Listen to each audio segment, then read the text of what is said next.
Hi, I'm Naomi Eklund. This is Jennifer Dahlberg, and we are Infinite Yes.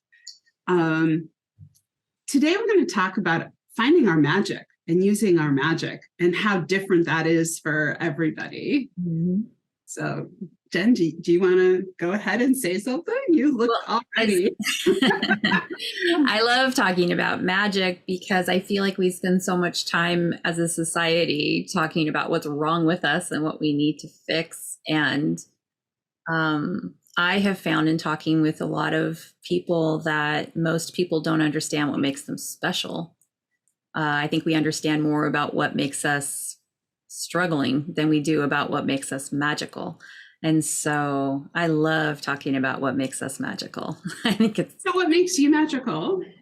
it's taken me a really long time to uncover kind of, when we talk sometimes about shadow work, and there's a lot of things that are in the shadows that are icky and nobody wants to look at them. But what I found in doing work with the Enneagram is that I hide a lot of my really good qualities in my shadow.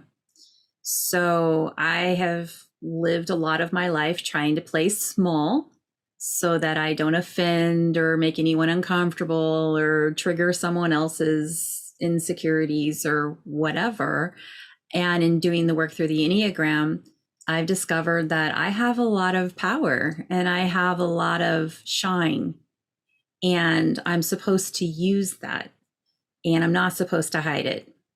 That whole cliche of hiding your light under a basket, I'm not supposed to do that. And so it's taken a while to kind of lean into that. I am supposed to shine. I am supposed to encourage. I am supposed to be compassionate to people or compliment people or, be that kind word and smile that maybe they didn't get.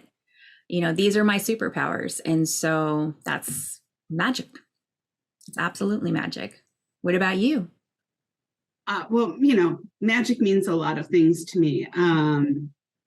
I love the way that you frame magic as part of your life. Mm-hmm. It's not something that you go somewhere to do. It's not something separate or different. It's part of how you live. Mm-hmm. The energy flowing through. Mm-hmm. And so for you, what I'm hearing is like having your mindset, having your tools, being able to do the things that come naturally to you and not holding yourself back is your magic. Mm-hmm. Connecting with people. I think that magic is a much maligned and misused word. Mm-hmm. Magic, I was talking to somebody who you guys know I went to Catholic school. I was talking to somebody who I went to Catholic school with, and she was over here for my party, and she said, "You have spell books on your dresser." And I said, "Well, yes, and you have prayer books in your church."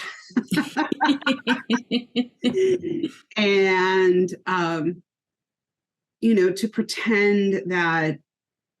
to pretend that magic isn't everywhere is sort of taking some of the amazement out of life. Before I knew that I was practicing magic, people would say, "Oh my God, I love the way you cooked this," or "What did you do?" or "How did you make this?" I was like, and for a very long time, I've just prayed when I cooked. I didn't know anything else. Like I prayed that, the people who brought the food to me were blessed and the hands that helped us were blessed and that this made everybody healthy and happy. And then people would sit down and they were like, "Oh my God, this is extraordinary." And I was like, I don't have any special cooking skill or talent. I didn't have any special training.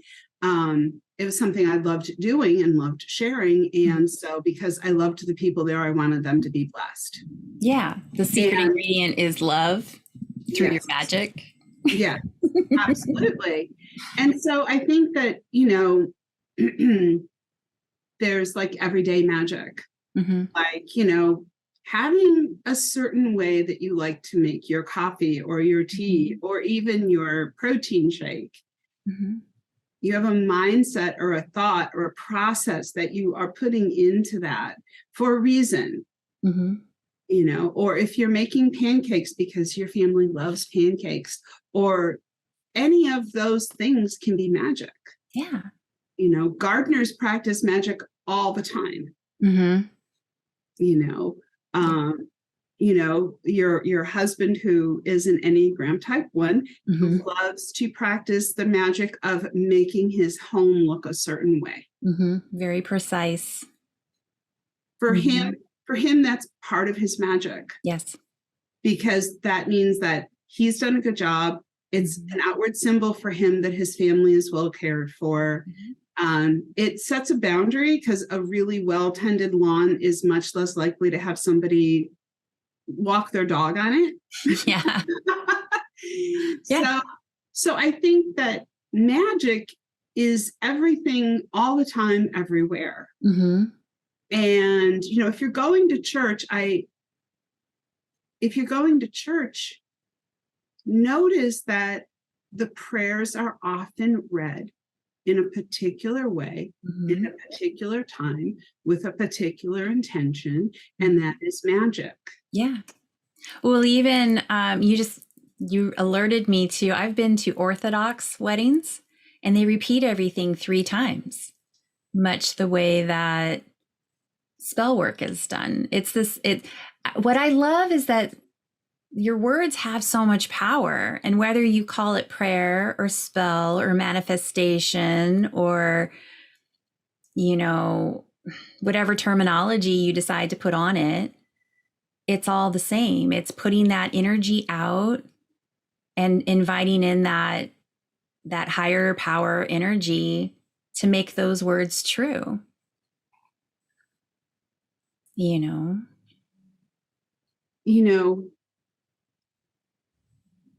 if you don't think that the conception of a child is magic, mm-hmm. you know, and for people who really prefer science, okay, so let's bring science into it. Mm-hmm. Tesla, one of the most amazing scientific minds ever anywhere in the universe, he talks about the magic of the 3, 6, and 9. Mm-hmm. So look at the 3. Repeat something 3 times. Repeat it 3 by 3, and you get 9. Mm-hmm. If you take a look at the Enneagram, you have 3 sections of 3 that culminate in a 9. Mm-hmm. 9 in this particular point of view being the most powerful number. Mm-hmm. If you take a look at sacred geometry, if you take a look at prime numbers, just take a look at science, at the triangle. What is the most powerful structure? The triangle. Mm-hmm. How do you make a triangle even more powerful? You put triangles together and you have multiple, I forget the name of them. Mm-hmm. So if we take the fear and the judgment off of things, yes, you know, it's just like people think that if you do magic, you're a witch. Well, who said that witches were scary? Mm-hmm. People who wanted to come in and take all the power from the people and centralize power outside of the village or outside of the home. Mm-hmm. You know, they killed 9 million women, or 9 million people, 85% of whom were women, calling them witches during the Middle Dark Ages. Mm-hmm. And all of this in the name of conformity. Mm-hmm. All of this in the name of, well, there's only one power and it's over here. And while I do believe that there is a creator, and I do believe that there is a divine essence, and I do believe that there is something greater than all of us, I also don't believe that we all talk to that creator in the same way. And maybe we go through different vehicles to get to that creator. Maybe we speak different languages. Mm-hmm. And it always kind of confused me when they said that anybody who didn't know the Bible the way we were taught the Bible was going to go to purgatory. And I remember raising my hand and saying, do you really think that, you know, God or the divine or whoever created us is putting all of those people into some purgatory. Yeah. Because they don't read the Bible you read. And this is when I was, in high school, of course. We all know that I got in trouble. But it just never made sense. Yeah. And if you look across humanity, every single culture that I know of, maybe there are some I don't, but every single culture has some relationship with what is our equivalent of God. For some people, it's nature. For some people, it has many names. Yeah. And there is, as far as, again, as I know, almost universally, there are people who have magic or have special skills or special abilities to communicate across this. And I think that to own our magic means to accept our own special connection with that divine. Yes. Yeah. What are you created for? And to honor that in ourselves can be quite a challenge.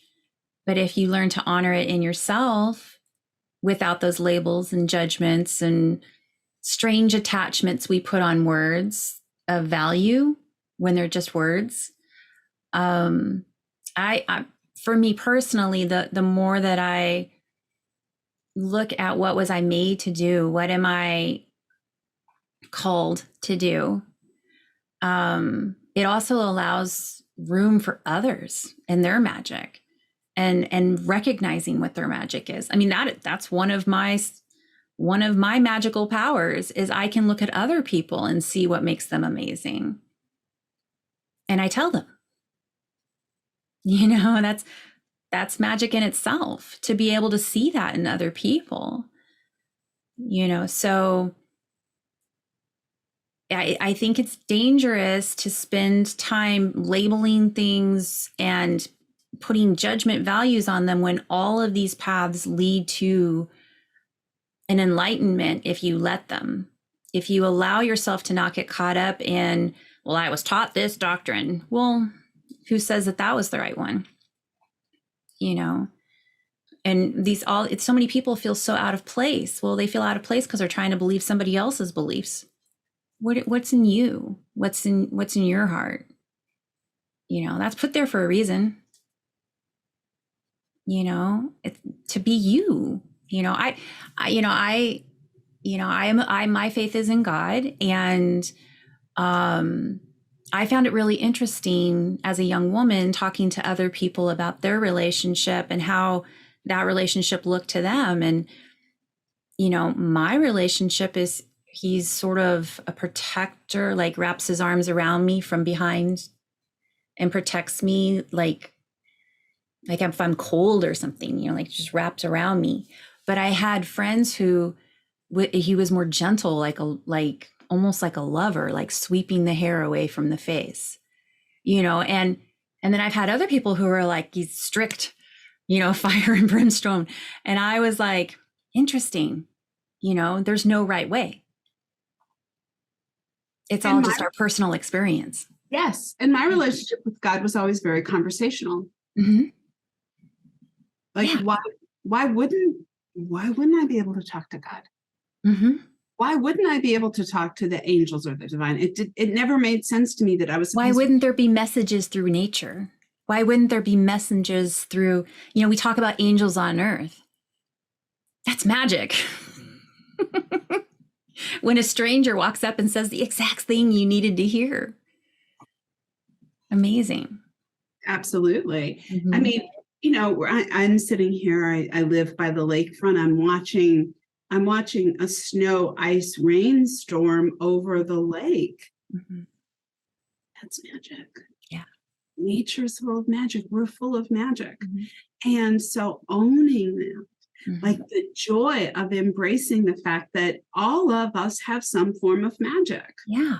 And we're not all supposed to fit into some particular mold. Now, I want to be careful because there's a lot of people out there who are doing things like, your family's bad because they taught, no, your family isn't bad. Your family is your family. Maybe they're great. Maybe they're toxic. Maybe you can forgive them. Maybe you don't need to. Maybe you can just look at them and realize that you have different ways of being.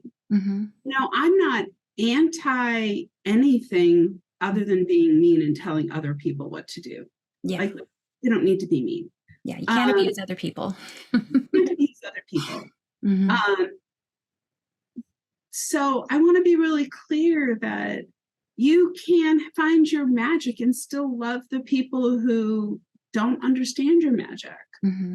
Because one of the things that keeps us together as human beings is the idea that we all have to love something. We all have to love each other. We have to love the people we came from. You know, even if it's a difficult relationship, I have, like, my family, lots of difficult relationships to the point of estrangement for the sake of my sanity, but I still love them. I don't not love them. I just am not in a relationship with them. And there's a magic in that too, that you can love somebody that you can't relate to. Yeah. You know, look at puppies and kitties, look at our animals, look at the world around us. There's all of this magic. Yeah. You know, for me, I have also gone into practicing magic. And so what does that mean? Well, it started out by realizing I could make food better by praying when I cooked it. Well, what else does it mean? You know, I found out about my Norse heritage, so I learned more about it, and I have a set of runes. I have multiple sets of runes because I never just do one thing.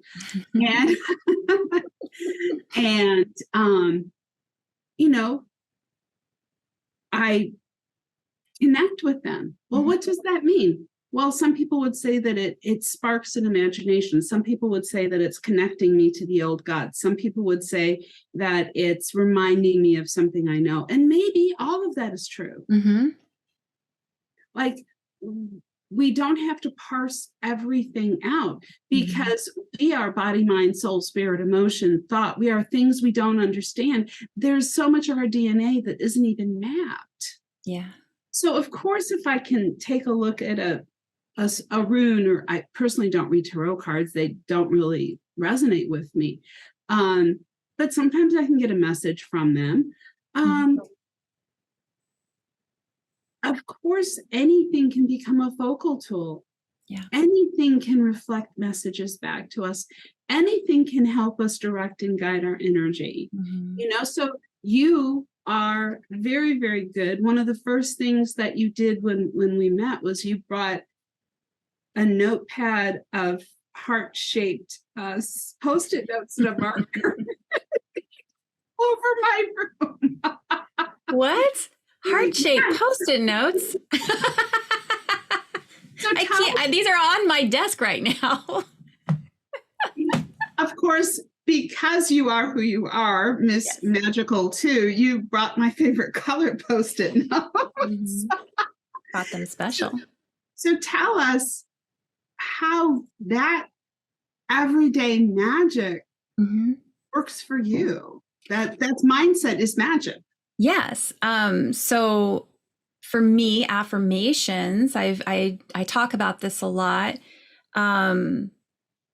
Speaking them out loud brings about power in me. It brings about acceptance in me. It brings about the ability to love myself, which makes me love others better. It makes me have gratitude for my life. And so my mirror in my bathroom is covered in heart-shaped Post-it notes.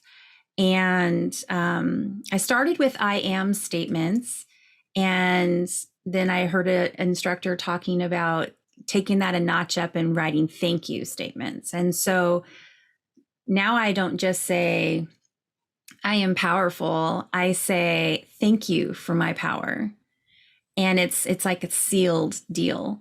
But reading those out loud, it transforms the energy around me. So if I'm having a hard day, I go look at my Post-it notes.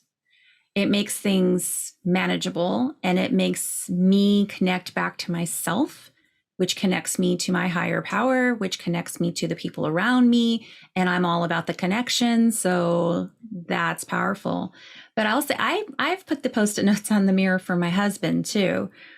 And the other day, he had something really great happen at work that I had on a Post-it note for him about being respected by his boss. And he came to me like almost in tears, so moved emotionally that he had gotten accolades from his boss. And he's like, your note worked. I was like, you got to speak it out loud. You know, it's the manifesting your love for yourself connects you to that. What were you designed for? What did my creator design me to be? Well, he didn't design me to be upset with myself. I'll tell you that. That's true. And, you know, as you said that, it made me think about the fact that when I have gone to manifest or create or whatever word you want to use, if it was something that I was manifesting because it came from my programming rather than from my soul, what I got was a lot of really difficult lessons. Yes. But when it is something that I am bringing about and intending and working with my soul or my heart energy, then it, as soon as I get really clear and I do my magic, my version of affirmations, which involves prayers and focus, and, you know, it's like, it makes me think, you know, Dr. Spock was one of my favorite characters. I'm an original series girl. I mean, there are other series I like, but love the original series. Learned a lot from it. But, you know, Spock would go and he would meditate on a candle flame. And, you know, so I love candles. I love candle work. I love playing with fire. I love all of those things that relate to fire. I have a lot of air in my chart, so playing with fire that I control makes me really happy. And so for me, the I am statements are useful, but for me, it's more complex. Like I sent you a picture earlier. For me, it's about, here's the poster board. And it took me hours to make this poster board and hours to focus on this creation. And I don't do those until there's something inside of me that clicks. And when, like, I'll play with an idea, and you've seen me play with ideas for 4, 5, 6 months. One I just got clear on, I've been playing with for over a year. And, you know, the bits and the pieces and the manifestation and all these things. And all of a sudden, it's like, all of a sudden there's this clarity, you know, how it is. It's like, you know, all of the sudden, it only took 2 years. Right. But time does go like that, right? Yes. And so there's this, for me, it is about the words. It is about the repetition. It is also about, because of the way my brain works, drawing the whole picture at once. You like to mind map. I do. I love to mind map, and I want to thank Vaughn Harding, and she taught me so much from a long time ago, including she was the one who gave me access, or the first person who talked about conscious language, which was something that I was sort of always doing, because, as you know, cliches bother me, and I'm always trying to be really precise with language. But, you know, when she started talking about conscious language, it just really sparked some ideas for me. And that's where my mind mapping came from. And she, of course, was the person who I worked with Young Living Oils, which I wish I could still find. There used to be a chart of the frequency that the different oils resonated at, and for whatever reason, I can't find that anymore.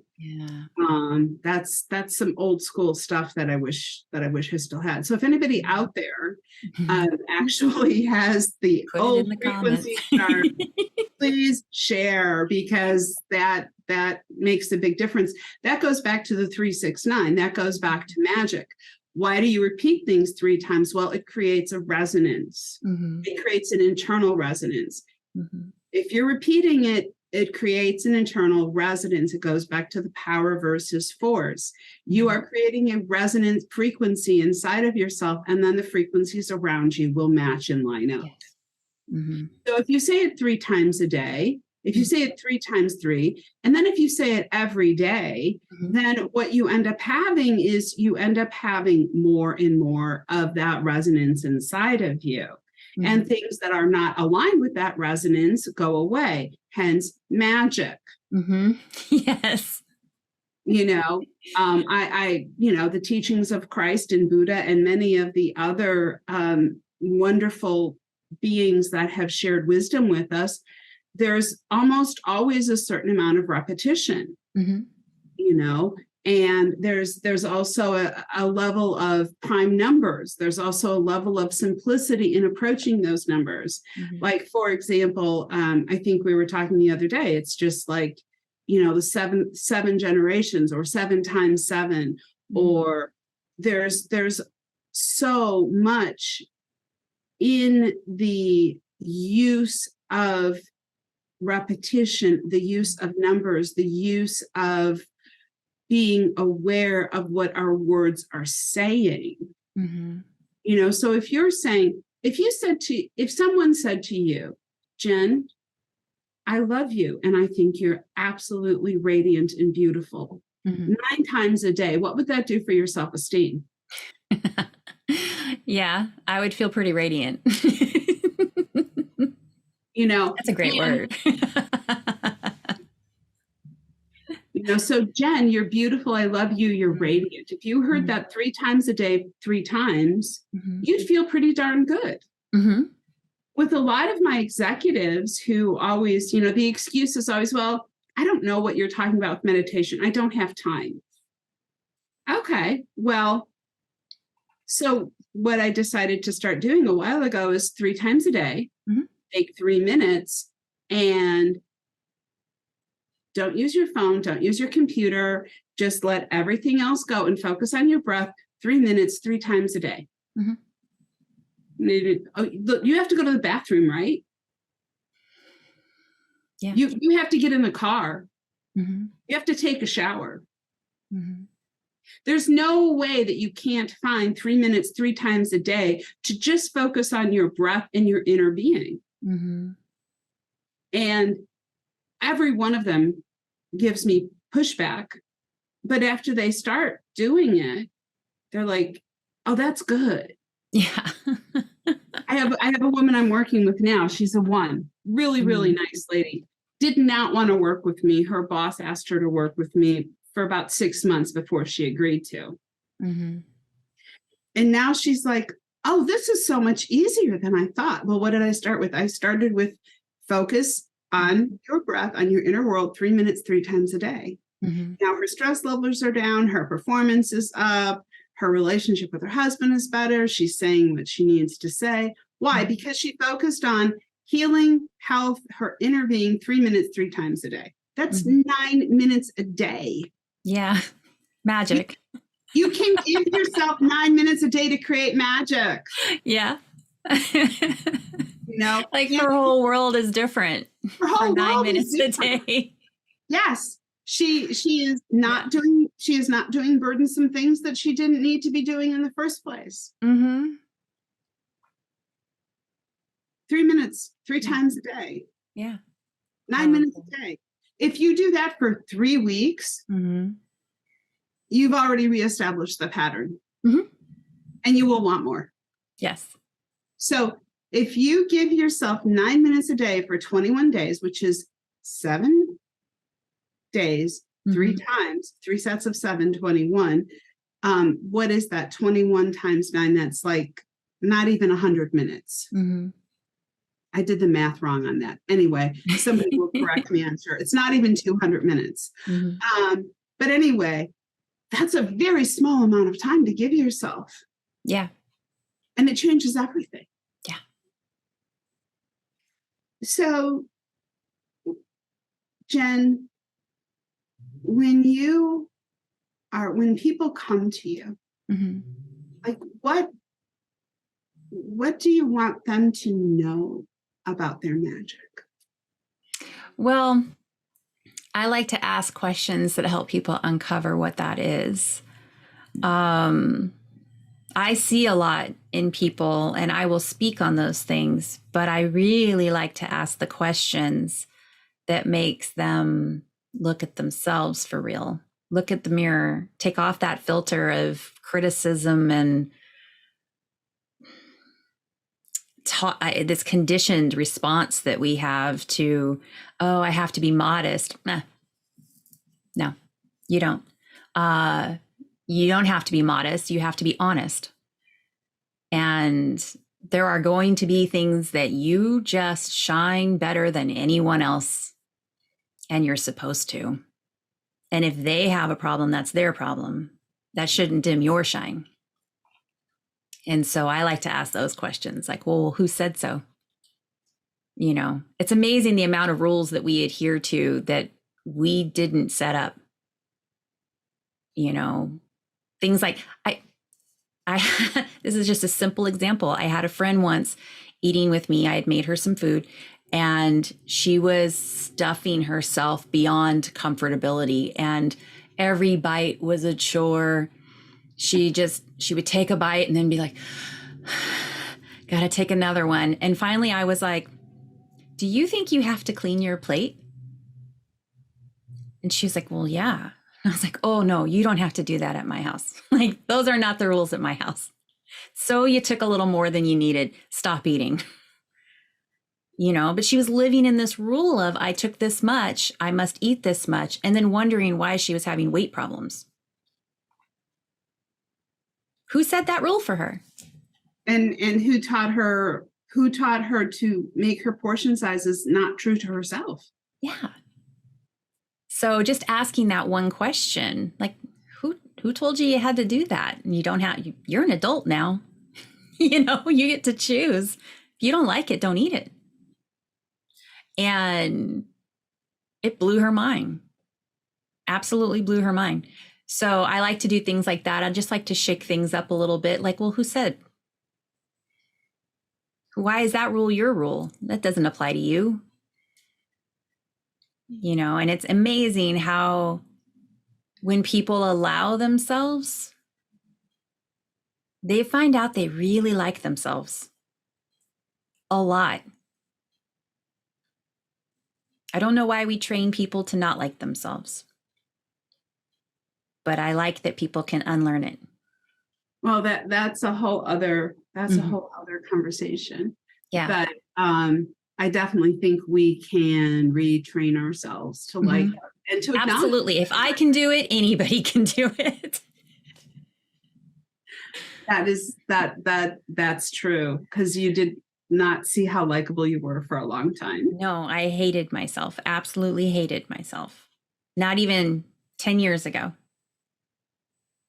So, you know, to be able to undo all of that, to be able to be like, wait, why? Who said? Why? What are these rules that I'm trying to meet? So, you know, as we're talking, you know, it's almost like what people think of as magic is dark magic or evil. Well, you know, teaching people not to love themselves is dark magic. It's evil. That's true. So very Voldemort people. You know, I mean, really think about it. It's just like, you know, I have never been a conventionally beautiful woman, and I remember the boys teasing me in middle school. That's a kind of dark magic. It's a kind of control that people put over one another. You know, it's like, you know, being raised to believe certain things about yourself, being raised to believe that, you know, all of these false equations, if this, then that. Being raised to believe that because I'm not conventionally attractive, I'm not attractive. You know, and then, you know, now think about this kind of magic that we live with every day that is a dark magic, in my opinion. These celebrities who, like, they spend all of this money going to these doctors to change their appearance. And then people become fascinated. And then they want to go and change their appearance to be like that person. And then we have young women getting butt lifts. like butt implants, you know? Yeah. It's just Like, like what happens when that trend goes away? exactly. What happened when that trend is gone? Yeah. You know, now That's I not to say that women who are born with naturally bodacious booties should be ashamed at all. I think it should be celebrated, but why aren't we both of them celebrating each have it. person's body type the way that it is made? Exactly. So Yeah. it's like, what I'm saying is there's Yeah. kind of a dark magic Yes. in there only being one standard, and that standard is repeated and repeated and repeated. And that is a spell that is cast on the general population. I had a friend of mine say to me 30 something years ago, he was kind of talking about that whole beauty's in the eye of the beholder cliche, right? And he was saying, you know, but think about it. If we all saw beauty the same way, we would all just chase after one person. And I was like, that blew my mind. And it made me see people in a completely different way. Cause it was like, yeah, like beauty is so subjective. It's so subjective. So it's like we have all these people who have shamed themselves for not meeting some standards set by who? Who decided? And why did we give them our power? Yeah. Because they put themselves in a place where we could see them, and they repeated the same thing over and over and over, because human beings are impressionable and programmable. And this is why Infinite Yes is dedicated to breaking people free. Yes. Because we are all programmable. To pretend you are not programmable is a problem, because we all are. Everybody knows it. I mean, I've heard, and I'm not against military. I'm not against people getting plastic surgery if that's what you want. Yeah. What I'm saying is, it is no secret that the human mind is programmable. Yes. And that is why they start from a very early age with certain programming. I have heard military people say that they want to get them as young as they can, because if they can get them before, like after 21, 22, they're much less programmable. Yeah. You know, I am not putting down anybody in the military. I am simply saying, be aware that that's programming. Everything is programming that we face in our world. So this is why we have to be conscious of our shadow, be conscious of the programming that we have, be conscious of what's going on in our subconscious, so that we can actually make a choice and not just be led around. So if you really want plastic surgery, I don't care. That's not my business. However, if you are being subjected to, I'm supposed to look like this, this is beauty, this is beauty, this is beauty, this is who you are and what you are, and it's being repeated and repeated and repeated, and you're not using critical thinking to decide whether or not you want that, you know, then you're just being led. Yeah. And this is why questioning is such an important part of liberation. Yes. By recognition of what's in our shadow helps us to understand what our programming is. We have to look at our shadow to see what our programming is, because programming is nothing but a form of magic or spell casting that has been done, because spell casting is repetition. And so we now know you can be reprogrammed. You can be reprogrammed, but you also knowing what that program is, you know, so this is a really empowering thing for us to understand, that we are all affected by repetition. And this is one of the dangers of social media, is you get on a channel and then you only hear what you agree with. And if you're only willing to listen to what you agree with, then you're in big trouble, because you're embedding that programming. And then you get into a whole nother level of group ego and losing your consciousness, losing your soul to this whole other level of giving your power to somebody else. And we go back to each and every human being is a master, or isn't yet a master, but we are a profound generator of energy. So who is going to harvest that energy? Yeah. Are you going to let your soul, your body, are you going to do the work and harvest your own energy and make your own creation? Or are you going to give that energy over to someone on TV or someone in a building or someone somewhere else? You know, I saw a post on Facebook that I thought spoke really well to this, which is, if you don't believe that each individual human being is a super powerful generator of life force, then why do you think heaven and hell's been fighting over us for millennia? Yeah. And so infinite, yes, what I want everybody to hear is you have the power and capacity to own what you are generating. Yeah.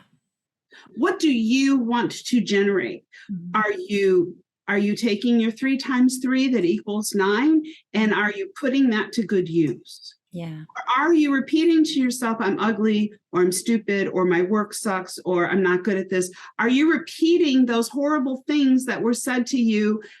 Maybe somebody didn't know better. Yeah. You know, and this is also some of the dangers of, you know, right now we have extreme groups on both sides trying to, you know, redefine language. And I'm not saying one is right or one is wrong, but be careful about the language on all sides and what you get caught up in. Just don't let people tell you who you are. Yeah. Be who you are. Don't go along with things that you don't understand. Consciously know what you are agreeing to. And again, it takes more work, and the human mind doesn't necessarily want to do more work. It wants to conserve energy, but it's not really conserving energy, because then you end up being miserable because you've given your energy to something that isn't feeding you back. And so one of the things that I love about doing magic, that I love about, you know, writing out my poems and writing out my blessings and making my beautiful complex poster boards is that feeds me back the energy that I consciously want in my life. Yeah. It's like if I'm sitting at my desk and I look up at the wall and there's my poster that's reminding me what Infinite Yes is for, why I created it, and why I have given so much to this creation. Oh, that feeds me back. It reminds me of my choice so that my other things that float around in the world don't bring me down. Yeah. Yeah. I love that. I do that with visualization. You know, I use a lot of vision boards with images of things that invoke love in me, things that lift my soul. So I surround myself with images like that, or music, to create that power in me. You know, I love, you know, power ballads. I love songs that are like, yeah, I'm sassy. That's right. You know, I love that kind of stuff because it invokes these things in me that are really strong and necessary. And if I was to ignore them, I would just be a wilted flower. You know, and there's no magic in that, you know. No, because you're still generating energy, but you're generating energy at a low frequency or at a miserable frequency. Yeah. And that doesn't uplift anyone around me. No, and it actually feeds the negative and darkness. Yeah. And so this whole idea of you get to own your power. Like you get to decide who you are. You get to decide what you create. Does it happen overnight? Probably not. You know, like I said, it's like I've got a couple of things I'm working on. It's taken me 2 years to get clear, and finally it's clear.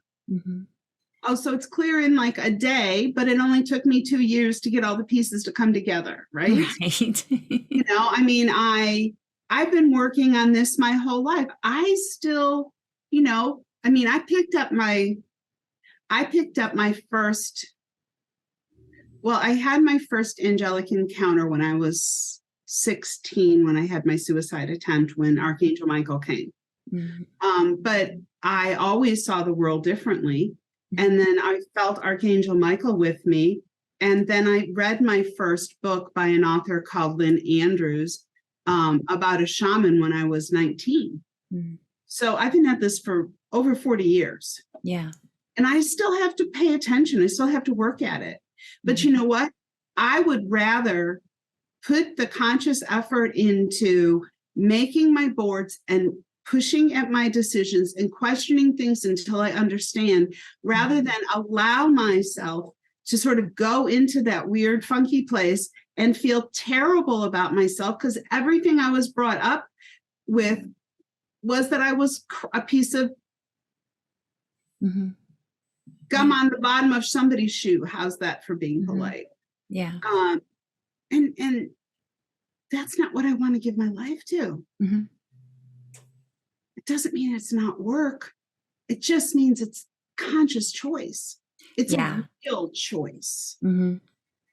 I think that's the true magic in all of us is understanding what is driving you and making a decision, an agreement to live that, whatever that might be, and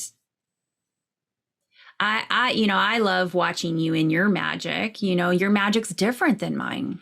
So much. Yeah. Yeah. And it's so fun that I'm inspired that when you dive into your magic, it's really powerful and it's super inspirational. And I don't have to compete with it.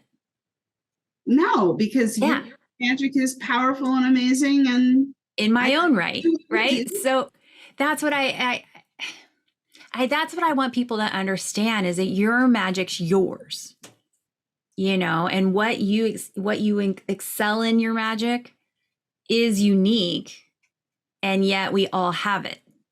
Right. So, your magic is not dependent on if somebody else recognizes it, and it's not dependent on whether or not somebody else has the same one, and you're not trying to beat somebody else. You're just trying to be a better version of than you were, And when you look backwards, like when I look backwards, I'm like, oh boy, I'm glad I'm not that girl anymore. Like I'm glad I really worked hard to break free of that, but I don't have to be anybody else. I'm not supposed to be anybody else. And that's why infinite. Yes. There's 7 billion different people. Yeah. There's 7 billion different ways to experience your life. We are not all supposed to have the same. We do not have the same magic. We are not here using the same language to speak to the divine. We are all here to have our own full-on experience. And that's my goal with Infinite Yes, is to provide tools for people to find their own power.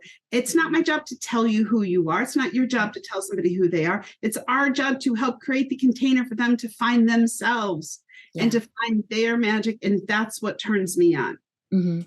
So we should probably wrap up. Thank you, Jen. Always love talking with you. Love talking to you. Thank you guys for listening. Go to our website, which is in the link here that Jen is going to make sure you can see. Because that's her magic. And check out our membership site. We have a wonderful opportunity right now. It's $99 for the whole year for our membership site. And we have a mindset class, an Enneagram class. We have other classes and tools up there. We're adding to it all the time.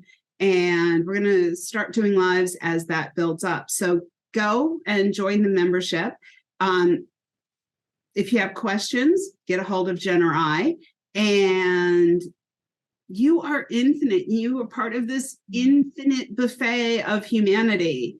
You're not supposed to be like anybody else. And the more we accept that we're not supposed to be like anybody else, the happier we're all going to be. So y'all have a great day. Thanks. Bye.